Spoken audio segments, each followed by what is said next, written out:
महाराष्ट्र का जो चुनाव हुआ और जो नतीजे आए हैं वो बहुत ही चौंकाने वाले नहीं, बहुत ही शॉकिंग है। ये जो नतीजे आए हैं उसके लिए जिम्मेदार अगर कोई होगा महाराष्ट्र का जो नुकसान हुआ है वो जस्टिस चंद्रचूड़ है, जिसने समय पर अपना निर्णय नहीं दिया, अपनी जजमेंट नहीं दी। डिस्क्वालिफिकेशन के बारे में आपकी जिम्मेदारी है संविधान की रक्षा। आपने अगर निर्णय दिया होता तो ये हिम्मत आगे कोई नहीं करता। इतिहास चंद्रचूड़ साहब को कभी माफ नहीं करेगा और उनका नाम काले शाही में लिखा जाएगा एकदम। ये जो हुआ है महाराष्ट्र में, ये महाराष्ट्र याद रखेगा। ये चंद्रचूड़ जी है, उनके होते हुए ये सब हुआ है और हम याद रखेंगे। देखिए, महाराष्ट्र का जो चुनाव हुआ और जो नतीजे आए हैं वो बहुत ही चौंकाने वाले नहीं, बहुत ही शॉकिंग है। ऐसे नतीजे आने की उम्मीद किसी को नहीं थी, कोई लहर नहीं थी किसी की। नरेंद्र मोदी और अमित शाह को महाराष्ट्र क्यों वोट देगा? पूरा कैंपेन उनके खिलाफ चला इसलिए कि महाराष्ट्र लूटने का पूरा एक कारस्तान यहाँ हो गया।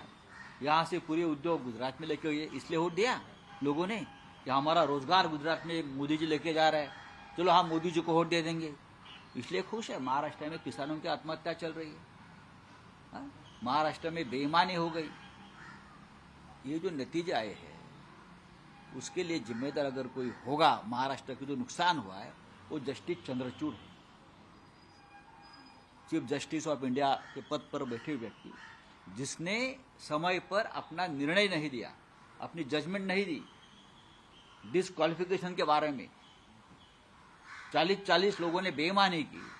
जिस पार्टी से चुनकर आए थे वो पार्टी को छोड़कर दूसरे पार्टी में जाकर सत्ता में बैठते हैं। आपकी जिम्मेदारी है संविधान की रक्षा। आपने अगर निर्णय दिया होता तो ये हिम्मत आगे कोई नहीं करता। आपने वो आज भी वो खिड़की दरवाजे खुले रखकर आप वहां से रिटायर हो गए। आप कोई भी किसी तरह से पार्टी बदल सकता है या सरकार बना सकता है दूसरी पार्टी, अपनी पार्टी को छोड़कर। तो इतिहास चंद्रचूड़ साहब को कभी माफ नहीं करेगा और उनका नाम काले शाही में लिखा जाएगा एकदम।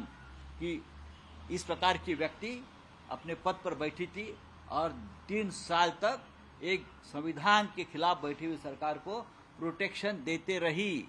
वो पार्टी किसकी है, वो चुनाव चिन्ह किसका है, उस बारे में 3 साल में निर्णय नहीं ले सकते थे। इतने बड़े बड़े फैसले देने की आप बात करते हो ना, राम मंदिर से लेकर ये क्या बोलते हैं बॉन्ड तक, इलेक्टोरल बॉन्ड तक, और पब्लिसिटी का स्टंट करते रहे आप लोग। लेकिन एक संविधान के खिलाफ एक निर्णय एक बड़े राज्य में हुआ है, उसके बारे में आपने मुंह पर ताला रखा और तारीख पर तारीख का खेल में सबको उलझा कर रखकर आप रिटायर हो गए। तो ये जो हुआ है महाराष्ट्र में, ये महाराष्ट्र याद रखेगा। ये चंद्रचूड़ जी है, उनके होते हुए ये सब हुआ है और हम याद रखेंगे।